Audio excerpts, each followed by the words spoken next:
En un pacto un miembro hace algo y el otro promete hacer otra cosa. Entonces Dios promete dar vida y paz y en turno Leví promete temerle, tener temor de él. Vimos un poco de eso la semana pasada. Es un tema tan grande en la Escritura, el temor de Jehová. No podemos ver todo, pero recuerdan de que el temor de Jehová, ahí empieza todo, ahí inicia todo. Tener temor de Jehová es lo que te hace huir del pecado, porque le conoces y sabes que su ira es insoportable. Sabes que mereces morir, sabes que mereces el infierno y el único que te puede salvar de su ira es Él mismo. Es el único que tiene el poder de propiciar su ira. Es tan fuerte, tan terrible. Así que por temor a Jehová, corres a Él para suplicar su clemencia, su perdón. Es el temor de Jehová que te hace orar. Ten piedad de mí. Soy un pecador delante de un Dios santo. Pero el temor de Dios no solamente nos conduce a la salvación, también nos preserva en santidad, porque es el temor de Jehová que nos hace andar en santidad, de querer agradarlo, de querer agradecerlo. Es el temor de Jehová que nos hace indagar y estudiar este libro para saber qué es lo que demanda de mí este gran rey. ¿Cómo puedo vivir una vida acepta delante de Él?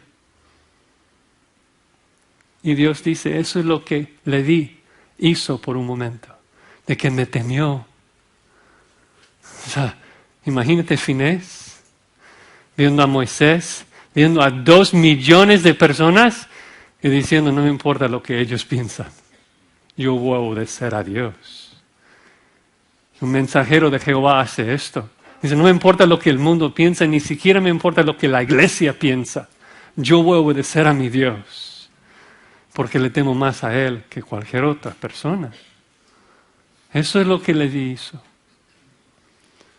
Dice que delante de mi nombre estuvo humillado. Esa palabra humillado significa literalmente quebrantado en pedazos o aterrorizado. Que estaba, por decirlo así, paralizado por el temor de Jehová y tenía que obedecer. Entonces el temor de Dios nos guía a vivir vidas santas, santas delante del Dios que nos dice, sed perfectos porque yo soy perfecto. Pero un mensajero de Jehová no solamente anda en santidad personal, también habla de parte de Dios. Entonces continúa hablando, encomendando a Leví y dice en versículo 6, la ley de verdad, es decir, la ley que es veraz, mi ley, estuvo en su boca, enseñó mi ley. Y eso era el deber de los levitas. A lo mejor pensamos de que el levita solamente representaba a Jehová ante el pueblo. Lo dije al revés, perdón. A lo mejor pensamos solamente de que el trabajo del sacerdote era representar al pueblo ante Dios por medio de sacrificios. Pero la Escritura es muy clara de que también el sacerdote debía representar a Jehová ante el pueblo enseñando su ley. Jehová de hecho dice a Aarón en Levítico 10:11, tú y tus hijos deben enseñar a los hijos de Israel todos los estatutos que Jehová les ha dicho por medio de Moisés. Es decir, de que el deber del sacerdote era enseñar la ley. Moisés orando, hablando a Dios acerca de los levitas en Deuteronomio 33 dice, enseñarán tus juicios a Jacob y tu ley a Israel. Era el deber de cada levita enseñar la ley. Y es por eso que muchas veces en el Antiguo Testamento Dios regaña a Leví, regaña a los sacerdotes por no enseñar la ley. ¿Recuerdan ese pasaje famoso en Oseas 4? Que mi pueblo fue destruido porque le faltó conocimiento.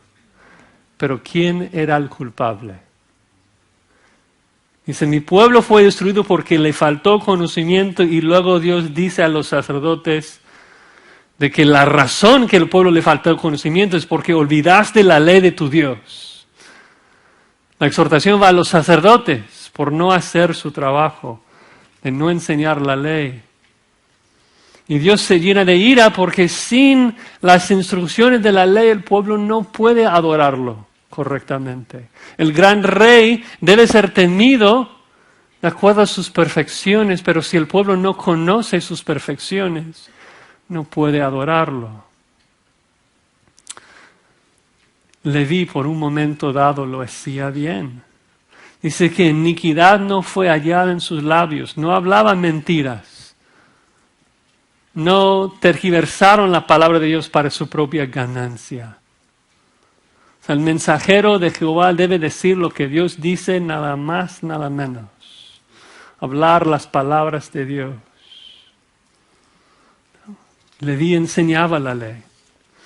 Es más, Dios afirma en paz y en justicia anduvo conmigo. Es decir, de que obedeció en su vida privada, no era hipócrita, diciendo que otros debían hacer cosas que él mismo no hacía. Y estoy tratando de detener y no hacer muchas aplicaciones a pastores, pero las aplicaciones son tan obvias, lo que Dios demanda de nosotros. Pero tenemos que recordar, todos nosotros representamos a Dios ante este mundo. Todos tenemos el deber de vivir vidas santas en nuestros hogares, en nuestra vida privada y también proclamar su ley al mundo. Y algo que esto produce, el hablar la verdad y andar en justicia, es que dice, a muchos hizo apartar de la iniquidad. Por medio de su ejemplo de justicia y sus enseñanzas de la ley, muchos se apartaron del pecado. ¿No? Qué importante. Dios sigue, versículo 7. Porque los labios del sacerdote han de guardar la sabiduría y de su boca el pueblo buscará la ley. O sea, si el pueblo de Dios necesita sabiduría, debe buscarla con los que se dedican a estudiar, obedecer y enseñar la ley de Dios, los sacerdotes en el Antiguo Testamento. Dice que los labios del sacerdote han de guardar la sabiduría. Guardar en hebreo la idea de obedecer. O sea, guardaos todo lo que yo os he mandado. Entonces el punto es que los labios del sacerdote debían ser guiados por la sabiduría. Cuando buscas un consejo con un sacerdote levita, lo que debías recibir era sabiduría de acuerdo con la ley. No opiniones, sino sabiduría que proviene de la ley de Dios. Me parece interesante, aunque no es el punto principal, de que el pueblo de Dios también era responsable. Porque dice que el pueblo buscará la ley con los sacerdotes. Si el pueblo va buscando instrucción en otras partes, por medio de otras fuentes, ellos también están implicados acá. Tantos principios importantes, pero resume todo con la frase, la razón de por qué el sacerdote debía obedecer y enseñar la ley, porque mensajero es de Jehová de los ejércitos. Dios exige que sus mensajeros sean perfectos, que anden en justicia, que prediquen toda su palabra, no parte de su palabra. Un mensajero de Jehová no puede hablar del amor de Jehová y no de su ira. Imposible. Dios demanda un mejor mensajero que esto. Y los sacerdotes del tiempo de Malaquías hacían exactamente lo opuesto de todo lo que acabamos de leer. O sea, todos los requisitos, todo lo que Dios demanda de un sacerdote, ellos estaban desobedeciéndolo. Estaban viviendo en pecado y no estaban enseñando la ley. Como veremos en Nehemías 13, muchos de ellos ni siquiera hablaban hebreo, no podrían ni siquiera leer la Biblia.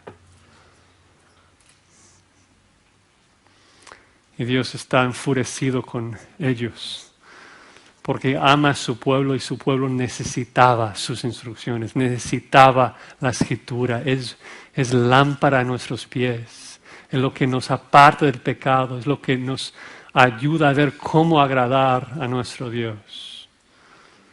Así que en base a esto, una vez más, Dios explica por qué les está disciplinando. Versículo 8. Vosotros os habéis apartado del camino. Inicia con su pecado personal. O sea, se apartaron del camino. Es un dicho común en la Escritura. Es una imagen que creo que ayuda porque nos muestra de que el pecado no se comete aislado de otros pecados. No es de que estás caminando en el camino correcto y de repente te transportas a otro lugar y te encuentras como que muy lejos de Dios. Sino que estás lejos de Dios es porque has cometido miles y millones de pecados. Y eso era la condición de Israel, lejos de Dios.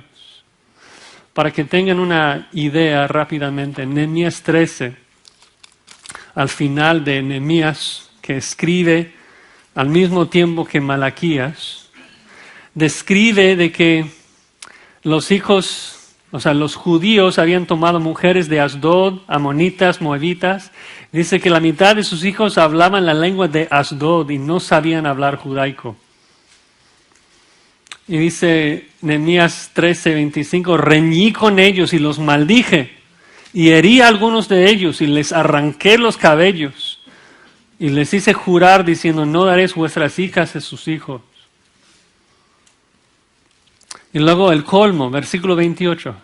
Uno de los hijos de Joiadá, hijo del sumo sacerdote Eliasib, era yerno de Sanballat Horonita. O sea, el nieto del sumo sacerdote se casa con la hija del enemigo principal de Israel, un pagano. Nehemías dice, lo ahuyenté de mí. Acuérdate de ellos, Dios mío, contra los que contaminan el sacerdocio y el pacto del sacerdocio y de los levitas. Los limpié pues de todo extranjero. Creo que en cumplimiento de lo que estamos viendo acá en Malaquías 2. Israel se encontraba lejos de Dios y su pecado no solamente traía maldición sobre ellos, dice, habéis hecho tropezar a muchos en la ley, regresando a Malaquías. O sea, su mal ejemplo había guiado a muchos a pecar. ¿No? Si los sacerdotes no estaban enseñando la ley, ¿cómo es que el pueblo iba a saber qué animales debían traer al templo? ¿Cómo es que iban a saber cómo obedecer la ley si no estaban recibiendo instrucción? No tenían Biblias en su casa. Era el deber de los levitas enseñarlo. Es fuerte, un pecado fuerte hacer tropezar a alguien. Recuerdan las palabras de Jesucristo. Cualquiera que haga tropezar a uno de esos pequeñitos que creen en mí, mejor le fuera que se le colgase al cuello una piedra de molino de asno y se le hundiese en el profundo del mar. El mensajero de Dios tiene que enseñar todo lo que Dios dice. Es su deber. Y por andar en pecado y no enseñar la ley, dice, habéis corrompido el pacto de Leví, final del versículo 8. Corrompiste el pacto de Leví. Corromper es una palabra que ocurrió con frecuencia en Malaquías 1. Ellos ofrecían lo dañado, es la misma palabra, dañado. Ofrecieron animales dañados y al hacer esto dañaron, invalidaron el pacto. Dios tendría todo el derecho de dejar el pacto porque Israel fue infiel. Pero Jehová es fiel siempre. Por eso en su misericordia solamente los disciplina, dice ahí en el versículo 9. Por tanto, yo también os he hecho viles y bajos ante todo el pueblo. Indica una acción pasada, algo que Dios ya ha hecho. Y la idea es esta. Dios está hablando al sacerdote diciendo, oye, ¿te has preguntado por qué todo el pueblo te menosprecia? ¿Te has preguntado por qué todo te mira mal? Esa palabra, viles, ocurre 3 veces en el capítulo 1 de Malaquías. Dios dijo que los sacerdotes despreciaron la mesa de Jehová, despreciaron los sacrificios y menospreciaron el nombre de Jehová, la misma palabra. Ellos menospreciaron su nombre, así que ahora Él, juzgando a ellos, hace que ellos sean menospreciados ante el pueblo. Bajos, humillados. Entonces el pueblo ahora veía a los sacerdotes como los mendigos, como no importantes, no valoraban el trabajo de los sacerdotes. De hecho, cuando llegamos al capítulo 3, Dios mediante, veremos que el pueblo ya ni siquiera estaba diezmando. ¿Por qué? Porque no valoraba el trabajo que hacían los sacerdotes en el templo. Los levitas pecaron, así que Dios les hace viles a los ojos del pueblo.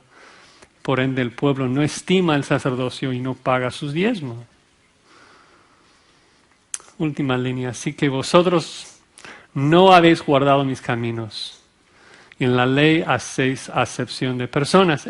Esa última línea es interesante porque es la primera vez que se menciona de manera explícita la parcialidad. Literalmente, cuando dice hacéis acepción de personas, significa fijarse en la cara de alguien. Es decir, que cuando trato a la gente, la forma que le trato depende un poco de cómo se ven, de quiénes son, si son ricos, si son amigos. Y no debe ser así. Por eso que la dama de la justicia siempre se presenta con los ojos vendados, porque justicia es tratar a todos por igual, sin favoritismos.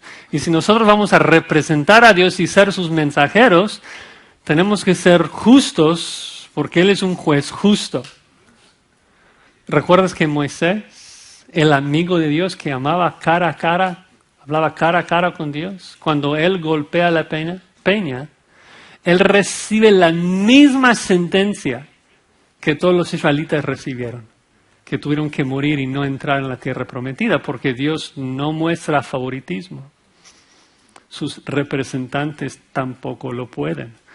Debemos condenar a todo el mundo por su pecado.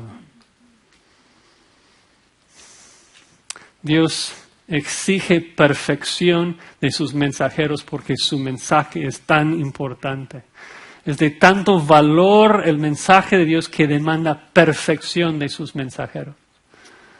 Y oro de que al escuchar esto ya casi 1 hora, de que Dios exige perfección de sus mensajeros y de ver lo que Dios demanda de los mensajeros, salgamos con 2 ideas. Primero, necesito esforzarme con más fervor para andar en santidad y para proclamar todo el consejo de Dios, porque eso es lo que Dios demanda de mí.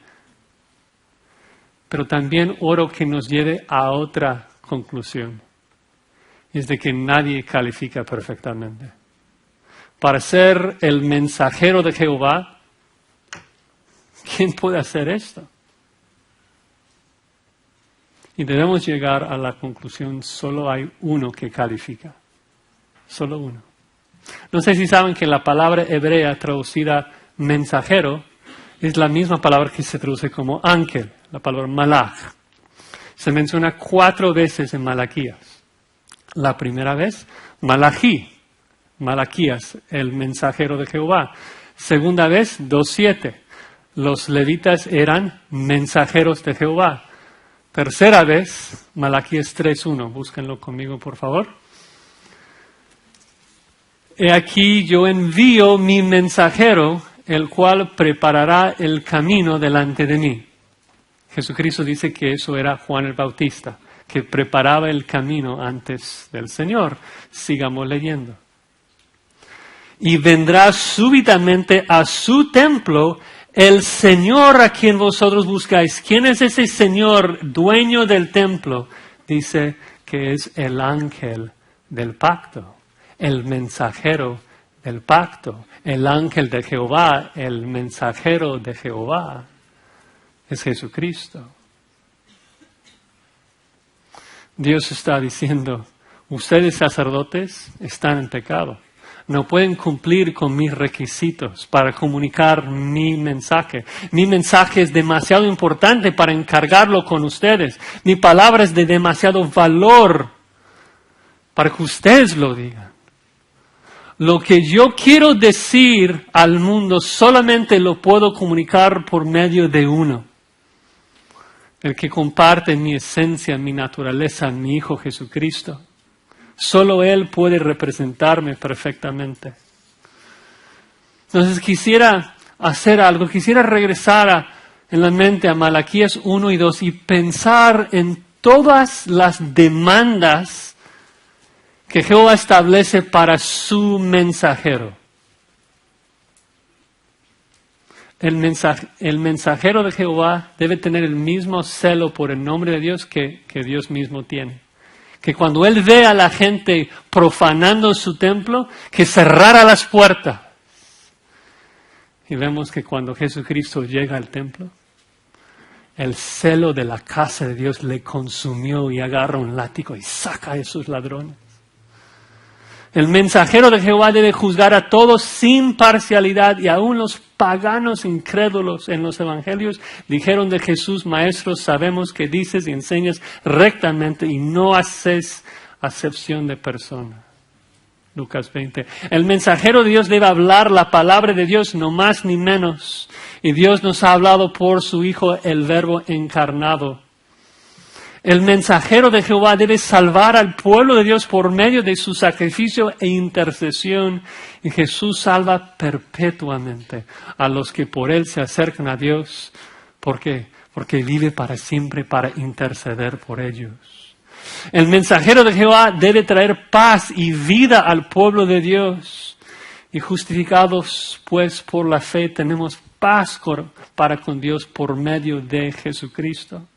El mensajero de Jehová debe temer a Dios. Y Jesucristo fue oído a causa de su temor reverente. El mensajero de Jehová debe obedecer perfectamente a Dios. Y Cristo fue tentado en todo según nuestra semejanza, pero sin pecado. El mensajero de Jehová debe apartar al pueblo de Dios de su iniquidad. Y vendrá de Sión el libertador que apartará de Jacob la impiedad. El mensajero de Jehová solamente debe ofrecer sacrificios perfectos, no dañados. Y Cristo se ofreció a sí mismo un cordero sin mancha y sin contaminación. Es el único, es el único. Vemos en Malaquías de que Dios disciplinó fuerte a los sacerdotes. Vimos lo que espera de sus mensajeros. Pero mi oración es que todo esto nos ayude a valorar el mensaje que es tan precioso, un mensaje de tanto valor, que solamente Jesucristo en la cruz pudiera comunicarlo. El amor que Dios muestra a nosotros, en que Cristo murió por nosotros siendo sus enemigos. Qué precioso don tenemos. El mensaje de Dios.